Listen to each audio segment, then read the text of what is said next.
Como é que eu divido a estratégia de língua portuguesa? Para que vocês entendam, para que o pessoal que está fazendo um curso de revisão comigo, o pessoal que está fazendo um curso mais específico, o pessoal que entrou agora para fazer português, para que vocês entendam como é que é a dinâmica de língua portuguesa. Português é dividido em 4 módulos. Quando nós estudamos português, nós temos 4 módulos ali sendo submetidos à nossa análise. Quando eu ofereço português para um edital aberto, é a mesma apresentação, é o mesmo compromisso, é o mesmo empenho. Eu me empenho da mesma maneira com o edital aberto, com o edital fechado, para uma pessoa que quer aprender língua portuguesa para a vida ou para uma pessoa que quer aprender língua portuguesa para o concurso público. Quantos aqui, inúmeras vezes, e quantos de casa, inúmeras vezes tentaram estudar português para fazer uma determinada prova em 2 meses, depois da prova esqueceu tudo? É isso que acontece. Porque quando o compromisso não é com a matéria, quando o compromisso é com a prova, você não aprende a matéria. Então, qual é a minha proposta? Independente de ser, é engraçado, né? Independente de ser para um edital específico ou não, independente, eu quero que vocês entendam o processo. E algo que se repete ao longo das minhas aulas é a seguinte observação: se as palavras se comportam de formas diferentes, elas são diferentes. A estratégia de análise tem de ser diferente. Então, às vezes, tem gente, eu não sei se já aconteceu com algum amigo de vocês, vocês se mataram de estudar para uma prova e o amigo tirou uma nota melhor que a sua? Vocês sabem toda a teoria e o amigo consegue se dar melhor do que você? Por mais que a inveja não seja um sentimento legal, bate aquela sensação angustiante de, poxa, mas eu estudei tanto. Às vezes, resolver uma questão de língua portuguesa tem mais a ver com a lógica do processo de comunicação do que com a teoria em si. Quem já ouviu a frase repetida inúmeras vezes de que em português existem mais exceções do que regras? Todo mundo, né?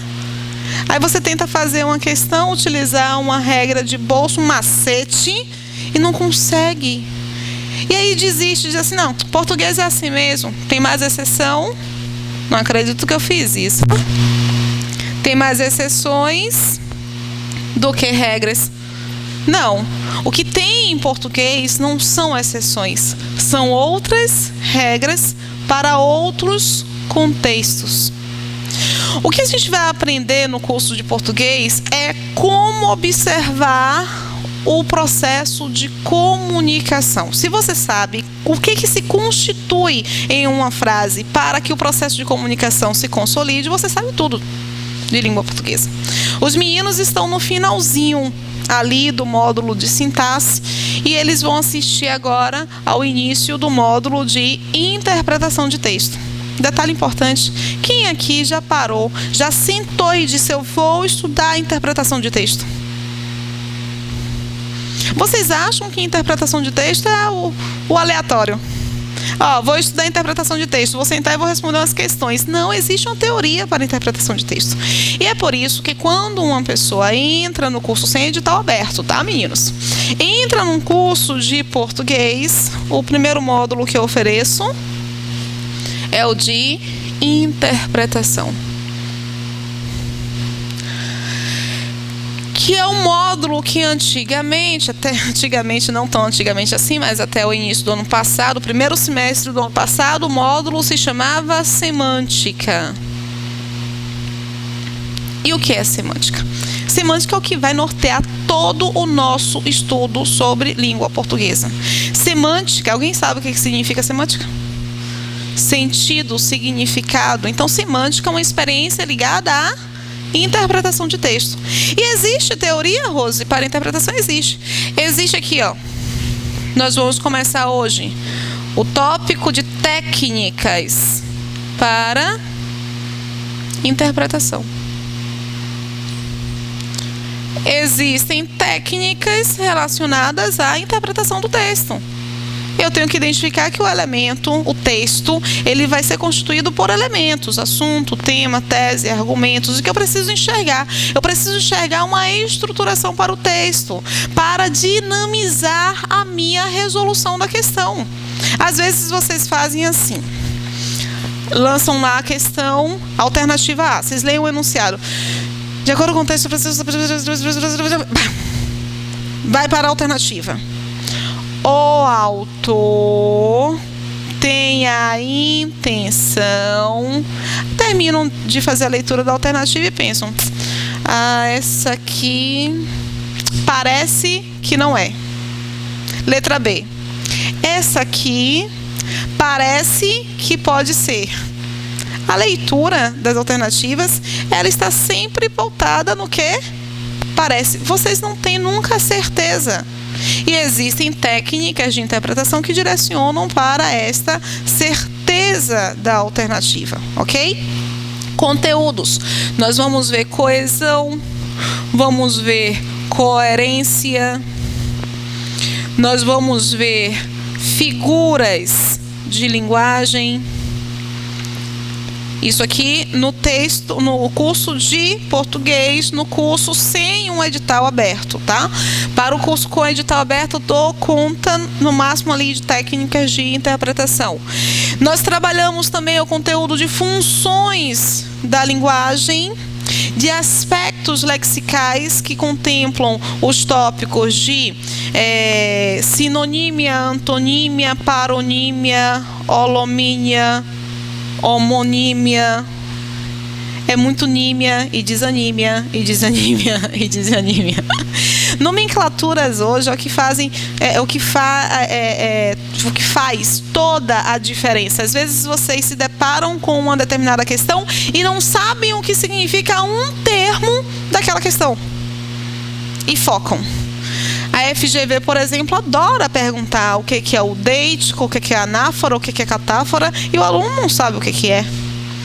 A IADES, ela gosta de cobrar figuras de linguagem, mas quem é que senta para estudar figuras de linguagem? Diga, amor. Feito. Olha o que ela está trazendo para nós. Existem muitas questões em que há uma relação forte com a interpretação, mas o tópico é de pontuação. E como é que nós estudamos pontuação? Nós estudamos pontuação pensando em interpretação de texto? Não. Aí gostam muito dessa construção aqui, ó. Comi maçã verde. É a mesma coisa de comi maçã verde? Longe de ser. Longe de ser. E quando eu digo que eu comi maçã verde, o que é que eu estou dizendo? Que a maçã, ela é verde. Por que eu não ponho uma vírgula? Porque verde é uma característica inerente da maçã. É entranhada a maçã. Como é que eu vou separar uma característica que é inerente ao ser?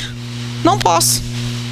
Agora, veja aqui, ela não é verde. Esta vírgula mostra para mim que ela está verde. Então, uma questão de pontuação está relacionada a uma questão de interpretação. Gente, os meninos já viram isso. Parem só. Quando eu digo para vocês, a menina alegre chegou e a menina chegou alegre. E lá na prova eles me perguntam se mudando a posição eu mantenho correção gramatical. Mantenho? Tô tranquila. Não vou apertar agora não. Pode ir. Eu mantenho correção gramatical? Mantenho? Eu mantenho correção gramatical e as mesmas relações morfossintáticas? Em RAI, em VAL, mantenho correção gramatical e as mesmas relações morfossintáticas? Mas vocês não respondem isso com tanta certeza não. Os meninos aqui talvez, mas os outros Vocês fazem assim.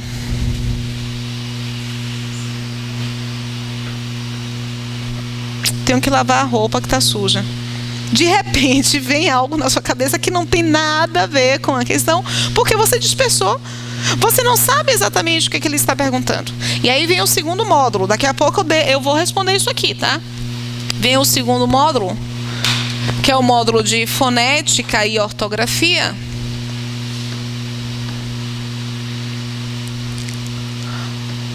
É aqui que nós vamos identificar o novo acordo ortográfico, uso adequado das letras, enfim.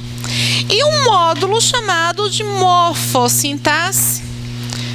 O meu é chamado de morfossintaxe, mas quando vocês estão estudando sozinhos, vocês estudam somente morfologia. E concentram ali morfologia, tá? Um detalhe importante. As palavras, elas vão ter características e elas vão assumir responsabilidades. É igual às pessoas. Olha, eu tenho determinadas características, eu ensino, eu tenho paciência, características relacionadas a uma determinada função desempenhada. Função de professor. Minhas características possibilitam que eu exerça determinada função, possibilitam que eu assuma determinada responsabilidade social, ok? As palavras vai acontecer a mesma coisa com as palavras. As palavras, elas vão ter características que possibilitam que elas exerçam determinada função na construção frasal. Deu para entender direitinho? Beleza. Aí, característica do termo alegre. A palavra alegre, ela está se relacionando com qual termo? Com a palavra menina. Ela é toda animada, né? Já gostei disso.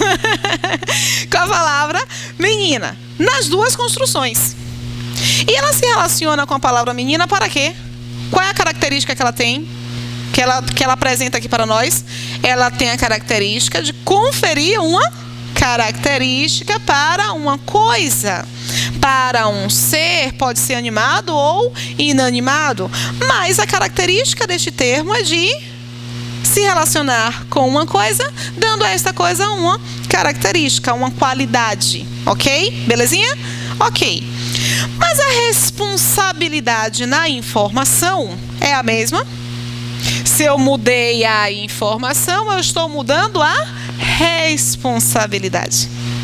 E aí vocês acabaram de entender o que é morfologia. É o estudo da forma para identificar as características que esta forma assume em um determinado contexto. E compreenderam o que é sintaxe, que é justamente identificar a funcionalidade, a responsabilidade que esta palavra vai exercer em um determinado contexto. Estudar morfologia é analisar a característica, mas não se distanciar da funcionalidade. Porque, por exemplo, quando eu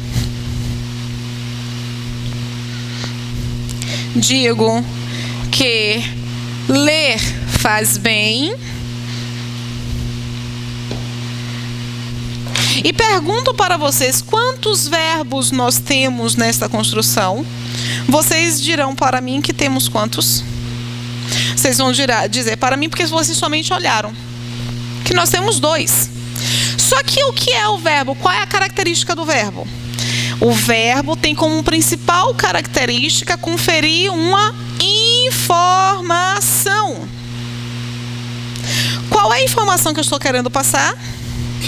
A de que alguma coisa faz bem. Quantas informações eu tenho nessa construção? Se eu só tenho uma construção e essa informação é responsabilidade do verbo, eu só tenho um verbo. Esta construção aqui, ela está na posição de uma coisa que faz bem. Qual é a classe gramatical que passa para mim o nome das coisas animadas ou inanimadas? o substantivo. Então, ler aqui não é um verbo. Ler aqui é um substantivo porque ganha as características de um substantivo. Só que a gente só consegue perceber o que é morfologia e o que é, deixa eu colocar com uma outra cor, sintaxe, se eu tiver um apoio incondicional da semântica. E aí sim a gente aprende português. Nós não vamos decorar português. Deu para entender direitinho? Fantástico isso. Não é porque eu sou a professora, não, é porque eu sou apaixonada pela matéria mesmo. Eu acho que é muito show você perceber português olhando as responsabilidades da língua para com o processo de comunicação. É isso que nós vamos fazer e é por isso que ao longo do curso nós temos algumas datas de ingresso de alunos. Eu posso ter alunos ingressando em interpretação. Em interpretação, os conteúdos são muito fragmentados. Cada aula é um conteúdo que não depende do conteúdo anterior. Então, ao longo do módulo de interpretação, tenho algumas datas de ingresso. Aqui, quando eu começo fonética e ortografia, momento de ingressar aluno. Quando eu começo morfossintaxe, momento de ingressar aluno. Quando eu tenho um tempo hábil com o edital aberto, meus alunos entram aqui. Porque esse é o básico, tá? Para concurso público. Se o aluno não tem tempo ou não procurou um curso, quando o edital foi publicado, ele entra aqui. Porque aqui é uma espécie de intensivão. No módulo de sintaxe, você consegue visualizar todos os elementos que estão no edital. É aqui que eu trabalho com pontuação, concordância, vozes verbais, regência, conjunção, orações, que é o que vocês visualizam. No entanto, quando você pega sempre um intensivo, analisando somente os tópicos que são descritos no edital, você não aprende. Não aprende. Então é necessário que nós pensemos, nos responsabilizemos com o nosso estudo, né? E identifiquemos, olha, eu tenho que aprender finalmente português. Ele chegou e me fez lembrar que a Petro, a César Rio, faz o concurso da Petrobras. A Petrobras divide a prova em 2 blocos. Blocos gerais, tá? As disciplinas gerais, básicas, português e inglês, no caso do superior, e as disciplinas específicas. Dentro dessa parte de disciplina específica, você tem 3 blocos de específicas. A produção, a prova específica só é corrigida se você tiver tido o mínimo da prova básica. Corrigida não. Você só tem condições de continuar na competição se você tiver o mínimo nas básicas. São 20 questões na básica só. Só 20 questões. 10 de português, 10 de inglês. Gente, toma um susto aí. Tem gente que faz 6 questões, 7 questões de inglês, só consegue fazer 2 questões de português. E perde por quê? Porque fez 2 questões de português. Então, e não dão atenção. Engraçado que ano após ano faz a prova, se dá mal em português e diz assim, português eu posso aprender só assim. E não é verdade. Ou português eu posso aprender, eu posso na última semana pegar vários materiais de português e dar conta. Só que uma coisa vai se avolumando a outra. Português é assim, tudo está relacionado. Você não fala sobre morfologia sem falar sobre sintaxe. Aí alguns alunos dizem, mas eu não cheguei a sintaxe, como é que você está falando sintaxe e morfologia? Vai tentar estudar pronome sem saber sintaxe. Vai tentar. Possível.